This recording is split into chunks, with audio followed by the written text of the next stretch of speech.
Hello student, एक बार फिर से आपका स्वागत है आपके अपनी यूट्यूब स्मार्ट सी क्लासेस पर। हाँ, तो हमारी इंटरमीडिएट की इंग्लिश की क्लास चल रही थी और जिसमें चल रहा था आपका इंग्लिश न्यू सेशन सन 2022। तो देखो, इसमें आपका तीसरा टॉपिक चल रहा था सिंथेसिस ऑफ द सेंटेंस। बहुत ही अच्छा टॉपिक है और इसके अंदर तीन चीज़ों को डिस्कस किया जाता है। नंबर एक सिंपल सेंटेंस, दूसरा है कंपाउंड सेंटेंस, तीसरा है कॉम्प्लेक्स सेंटेंस। तो देखो, ये एग्जाम में आपका 2 नंबर का आता है, इसलिए आपको इसको समझना बहुत ही जरूरी है। तो इसका पहला टॉपिक था आपका सिंपल सेंटेंस, वो समाप्त हो चुका है। दूसरा टॉपिक था कंपाउंड सेंटेंस, वो भी समाप्त हो चुका है और इस समय आपका टॉपिक चल रहा है तीसरा टॉपिक, यानी कि कॉम्प्लेक्स सेंटेंस। और कॉम्प्लेक्स सेंटेंस भी आज इस वीडियो के माध्यम से बिल्कुल समाप्त हो जाएंगे, क्योंकि आज इसमें हम इसका तीसरा टॉपिक डिस्कस करेंगे। यानी कि इसके अंदर तीन चीज़ों को डिस्कस किया जाता है, जिसमें पहला होता है आपका नाउन क्लॉज, दूसरा होता है एडजेक्टिव और तीसरा होता है एडवर्ब क्लॉज। तो देखो, नाउन क्लॉज और हम एडजेक्टिव क्लॉज को डिस्कस कर चुके हैं और आज की वीडियो में हम डिस्कस करेंगे इसका एडवर्ब क्लॉज, यानी कि तीसरा पॉइंट। इसके बाद ये टॉपिक आपका समाप्त हो जाएगा। इसके बाद हम इसकी एक एक्सरसाइज कराएंगे ताकि टॉपिक आपकी समझ में ठीक से अच्छी तरह से आ सके। ठीक है, इसलिए वीडियो को पूरा देखना है, बिल्कुल भी स्किप नहीं करना है। जो विद्यार्थी चैनल पर नए हैं वो चैनल को सब्सक्राइब कर लें, बेल आइकन प्रेस कर लें, ताकि आगे आने वाली वीडियो का नोटिफिकेशन आपको आसानी से प्राप्त हो सके। ठीक है, तो ज़्यादा समय ना वेस्ट करते हुए चलते हैं अपने टॉपिक की ओर।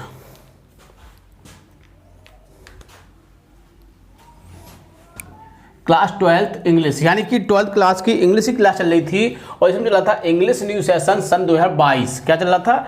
English new session 2022। और इसमें हम ग्रामर सिलेबस को डिस्कस कर रहे थे। किसको? Grammar syllabus. क्योंकि हम आपको बता चुके हैं कि ग्रामर सिलेबस के ऐसा सिलेबस है, जब तक आप इसको नहीं समझोगे एग्जाम में एक अच्छा स्कोर नहीं कर सकते हैं। और इसमें आपका टॉपिक चल रहा है third, synthesis of the sentence. बहुत ही अच्छा टॉपिक है, जिसको हिंदी में बोलते हैं वाक्यों का संश्लेषण। तो देखो, मैंने आपको बताया था कि इसके अंतर्गत तीन चीज़ों को डिस्कस किया था, अभी हमने आपको बताया था।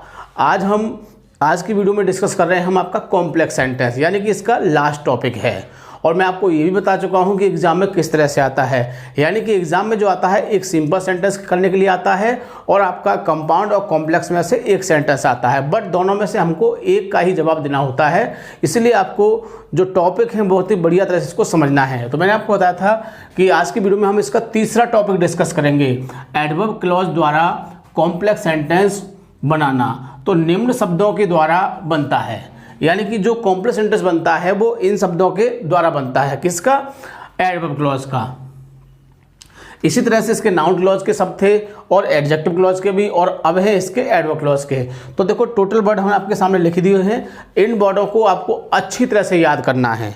यदि आप इन वर्डों को बढ़िया तरह से याद कर लोगे, मैं गारंटी देता हूँ कि आप कॉम्प्लेक्स को बहुत ही आसानी से बना सकते हैं, बिल्कुल भी आपको दिक्कत नहीं होगी। तो कुछ बातों को इसमें आपको याद रखना है। मैं पहले ही बता चुका हूँ, आज फिर बता रहा हूँ कि जब कॉम्प्लेक्स बनाते हैं तो जिन कंजक्शन का प्रयोग करते हैं उनको हम शुरू में भी लगा सकते हैं और बीच में भी लगा सकते हैं। जब बीच में लगाते हैं तो कुछ भी नहीं होता है, जैसे कि दोनों वाक्यों को जोड़ देते हैं। यदि कंजक्शन का प्रयोग हम शुरू में करते हैं तो दोनों वाक्यों को हम कॉमा से जोड़ते हैं। तो इस बात को अच्छी तरह से आपको याद रखना है। ठीक है, तो देखो कुछ एग्जाम्पल देखते हैं ताकि ये टॉपिक अच्छे से समझ में आ सकें। तो सबसे पहले मैं इन शब्दों को बताऊंगा आपको, क्योंकि शब्द भी समझना बहुत ही ज़रूरी है। क्योंकि जब तक आप शब्दों को नहीं समझोगे ठीक प्रकार से, उनका अर्थ नहीं पता होगा, तो आप कैसे वाक्यों को जोड़ सकते हैं। तो शब्दों को समझना बहुत ही ज़रूरी है। तो देख लेते हैं कौन कौन से शब्द हैं इसमें। पहला है आपका इफ़, जिसको हिंदी में बोलते हैं हम यदि। तो देखो, 2 वाक्य दिए होंगे और यदि शब्द से यदि वाक्य दोनों जुड़ते हैं तो हम इफ का प्रयोग करेंगे। सेम। दूसरा है व्हेन, व्हेन में क्या होता है? जब। थर्ड पर है वेयर, वेयर में होता है जहाँ। फिर बिकॉज, बिकॉज में होता है क्योंकि। आफ्टर में होता है बाद या फिर पश्चात। एज सुन एज में होता है जैसे ही। एज में होता है जैसे ही। ठीक, समझ रहे होंगे आप इनको। देन में होता है की अपेक्षा। टिल में होता है तक। बिफोर में होता है पहले या फिर पूर्व। सो दैट में होता है ताकि। लिस्ट में होता है ऐसा न हो कि। ऑल्दो में होता है यद्यपि, और 2 माने भी होता है यद्यपि। वाइल में होता है जबकि। डेट में होता है कि। वेदर में होता है जिधर, और व्हेनेवर में होता है जब कभी। तो देखो, ये वर्ड हैं, इन वर्डों को आपको बहुत ही अच्छी तरह से याद रखना है। इसके बाद है अनटिल, माने जब तक कि नहीं। सिंस माने जैसे ही या जब से, तो ये 11 ये हो गए। इसके बाद आपका 12, ये 13, 14, 15, 16, 17, 18 और ये 20 वर्ड हैं। देखो टोटल वर्ड कितने हैं, ये 20 शब्द हैं। तो 20 शब्दों को आपको बहुत ही अच्छी तरह से याद रखना है यदि आप एडवर्ब क्लॉज के द्वारा कॉम्प्लेक्स बनाते हो, ठीक है। क्योंकि जब तक आपको ये वर्ड नहीं याद होंगे, और एक और बात, यानी कि जो आपको सेंटेंस दिए होते हैं, क्योंकि इसमें भी एक साथ 2 वाक्य दिए होते हैं, हो सकता है 3 वाक्य भी हो सकते हैं, तो उन वाक्यों का मीनिंग हमको बहुत ही अच्छी तरह से आना चाहिए। क्योंकि जब तक मीनिंग नहीं पता होगा हम दोनों वाक्यों को शब्दों से कैसे जोड़ेंगे। तो वाक्यों का मीनिंग भी आना चाहिए और इन शब्दों का मीनिंग भी याद होना चाहिए। जैसे ही आपको ये वाक्य दिखाई दे मीन, और मीन के हिसाब से उसमें हम शब्दों के अर्थ को फिट करके देखते हैं। जैसे ही अर्थ फिट होता है उस शब्द से हम इसको जोड़ देते हैं और हमारा कॉम्प्लेक्स बन जाता है। तो कुछ एग्जाम्पल देख लेते हैं ताकि अच्छी तरह समझ में आ सके। तो देखिए पहला एग्जाम्पल है we eat food. We eat food. We may live. We eat food, हम भोजन खाते हैं, हम खाना खाते हैं। वी मे लिव, हम जीवित रह सकें। तो हम खाना खाते हैं, हम जीवित रह सकें। तो अब इसमें हमें एक वर्ड फिट करना है। तो हम खाना खाते हैं ताकि हम जीवित रह सकें।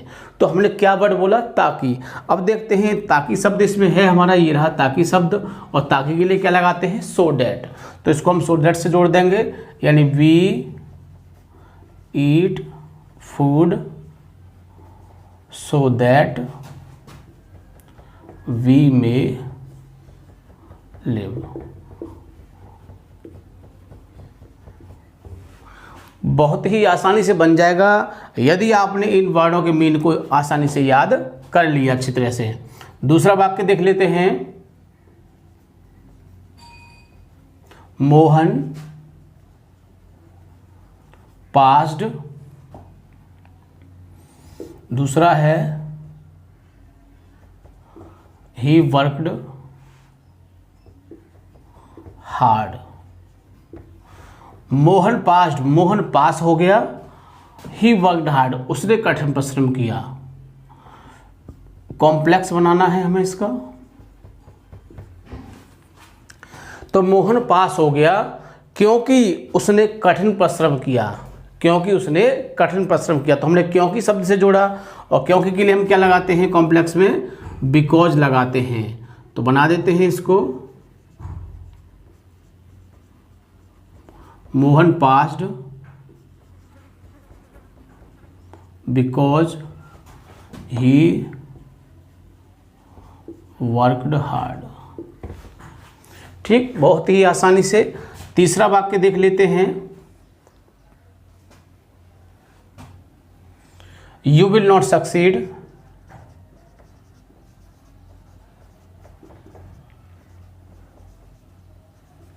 यू विल नॉट सक्सीड, तुम सफल नहीं होंगे। दूसरा वाक्य है यू वर्क हार्ड।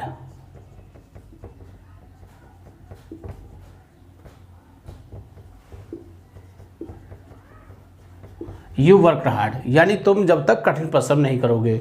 तो बहुत ही आसानी से, यानी कि तुम जब तक कठिन परिश्रम नहीं करोगे तब तक तुम पास नहीं होंगे। तो तब तक के लिए क्या लगाते हैं, टिल का प्रयोग करते हैं। तो बनाते हैं इसको, you will not have till you worked hard. बहुत ही आसानी से बन जाएगा, बिल्कुल भी दिक्कत नहीं होगी। अगला वाक्य देख लेते हैं।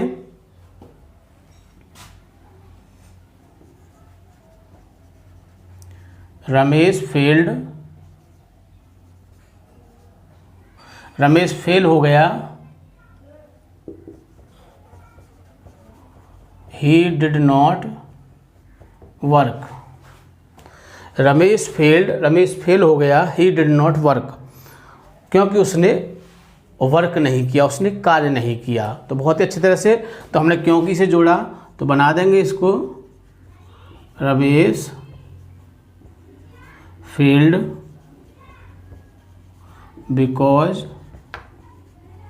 He did not work.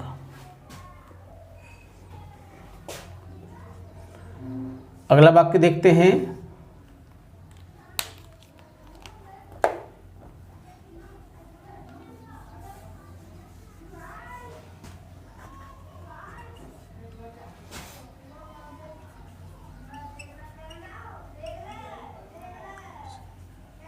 The doctor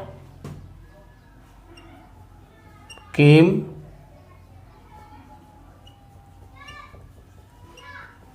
the patient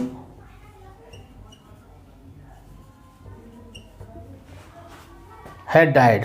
तो देखो डॉक्टर केम, डॉक्टर आया, द पेशेंट हैड डाइड, मरीज मर चुका था। डॉक्टर आया, मरीज, तो यानी कि मरीज मरने के बाद, मरीज को मरने के बाद डॉक्टर आया, यही तो है इसका। तो किससे बाद शब्द के लिए किसका प्रयोग करते हैं हम? आफ्टर। तो लगा देंगे इसमें हम आफ्टर आ जाएगा इसमें। The doctor came after the patient had died.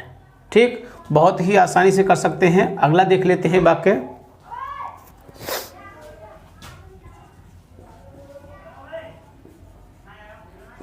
I respect him, मैं उसका सम्मान करता हूँ। ही इज माई टीचर, वह मेरे अध्यापक हैं। मैं उसका सम्मान करता हूँ या मैं उनका सम्मान करता हूँ, वह मेरे अध्यापक हैं। तो मैं उनका सम्मान करता हूँ क्योंकि वह मेरे अध्यापक हैं। तो किससे बन जाएगा ये? इसको हम बिकॉज से जोड़ देंगे। आगे देखते हैं। We shall stay here, we shall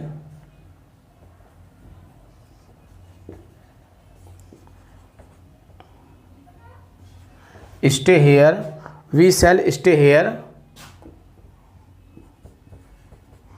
you return. तो वी शैल स्टे हेयर, हम यहाँ रुकेंगे, यू रिटर्न, जब तक तुम लौटोगे। तो जब तक के लिए क्या लगाते हैं? टिल या फिर अनटिल। तो we shall stay here till you return. तो बहुत ही आसानी से आप किसी बात को बदल सकते हैं। इन वर्डों को आपको अच्छी तरह से याद रखना है, क्यों कि एग्ज़ाम में जो वाक्य दिया होगा वो जो वर्ड हमने आपको लिखे हैं, ये 20 वर्ड हमने लिखे हैं, इन वर्डों में से ही आपको जोड़ना है। तो जो वर्ड उसमें मैच करते हैं दोनों वाक्यों में, उससे आप उसको जोड़ोगे और आपका कॉम्प्लेक्स सेंटेंस बन जाएगा। ठीक है, तो इस तरह से देखो, सबसे पहले हमने आपको, क्योंकि हमने आपको बताया था, क्योंकि इसको जोड़ने के 3 तरीके होते हैं, नाउन क्लॉज द्वारा, एडजेक्टिव क्लॉज द्वारा और एडवर्ब क्लॉज द्वारा। तो सबसे पहले हमने आपको बताया था नाउन क्लॉज, उसके बाद फिर एडजेक्टिव क्लॉज और फिर एडवर्ब क्लॉज। तो इस तरह से ये आपका जो कॉम्प्लेक्स का टॉपिक था वो समाप्त हो चुका है और हम अगली वीडियो में मिलेंगे आपसे, यानी कि इसकी एक्सरसाइज के साथ। क्यों कि हम आपको बता चुके हैं कि जब तक इसकी एक्सरसाइज नहीं बनेगी तब तक आपकी समझ में अच्छी तरह से ये नहीं आएगा। तो एक्सरसाइज को समझना बहुत ज़रूरी है। ठीक है, थैंक यू, जय हिंद, जय भारत।